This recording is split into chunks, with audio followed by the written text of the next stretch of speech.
मी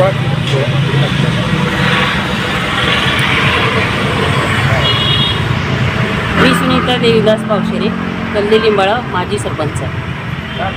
काय मागणी काय आपली?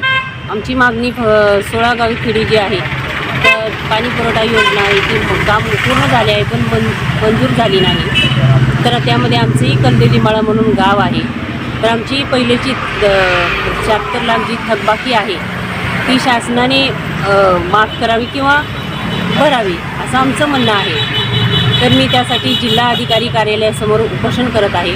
तर आज जिल्हाधिकारी कार्यालयामध्ये आज पालकमंत्र्यांची बैठक होती. त्या बैठकीमध्ये माझ्या अर्जाची दखल घेण्यात आली व मी ज्या ठिकाणी उपोषण करत होते त्या ठिकाणी मग जिल्हा परिषदेच्या अध्यक्षा अर्चनाताई पाटील तसेच आमचे उमरगा लोहारा तालुक्याचे आमदार प्रवीण स्वामी यांनी येऊन मला पाणी लवकरच 1 महिनाभरामध्ये चालू होईल असे आश्वासन दिले. म्हणून मी 1 महिनाभरासाठी माझे उपोषण आता सध्या 1 महिन्यात थांबत आहे.